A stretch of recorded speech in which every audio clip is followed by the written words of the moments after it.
तर आता आपण आलो आहे हनुमान मंदिरामध्ये. इथं गोंगाट भरपूर आहे. माझा आवाज तुम्हाला येतो का नाही काय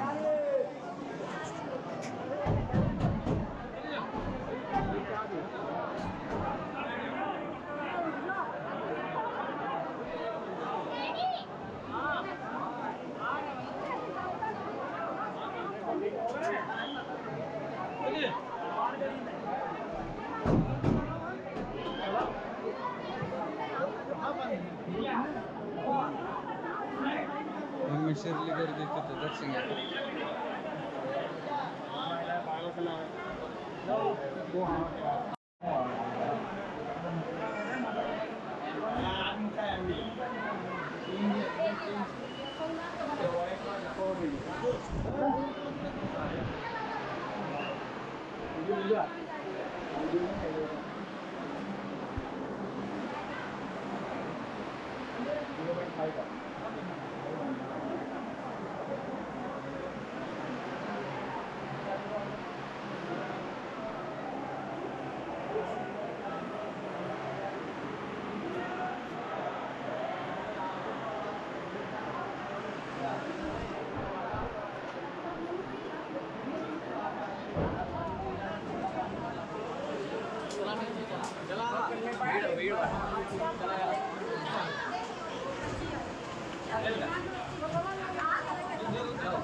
टाइम टू एक्झिट नाव.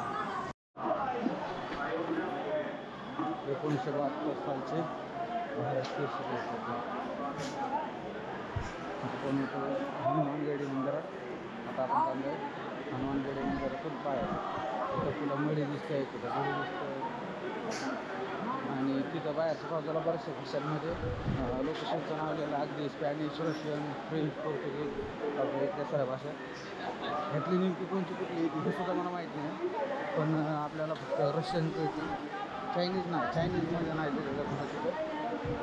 आता आवाज आपला किती येतो गोप्रोमध्ये काय माहीत नाही, कारण इथं आजूबाजूला इतका वांगट आहे की असो. तर इथं नगरपालिका किंवा नगर परिषद म्हणा अयोध्येच्या सगळ्या भाषेत बोर्ड लावलेला आहे कनक भवनमधून. ते गेटातून आपण आत शिरलो आहे. आतमध्ये बघूया आपल्याला काय बघायला भेटते. सगळ्यात आधी सुरुवातीला इथं डाव्या हाताला छोटे छोटे स्टॉल लागलेले इथं आणि इथं हे थोडंसं गुंबदसारखं दिसतं. हे बाय काय घेऊन चालले काय हो तुमच्याकडे? विश्वेश्वराचं पाहिजे. विश्वेश्वराच्या मंदिरात खाली स्पष्टपणे विश्वेश्वराचं मंदिर आहेच महादेवाचं. कारण ते जुनं मंदिर विश्वेश्वराचं जी मस्जिद आहे ती वर मस्जिद बांधली असं हा झेंडा वगैरे म्हणजे हे असं संशयास्पद आहे. मला काय याचा वर्ष एवढा नसता हे भाग संशयास्पद नाही का.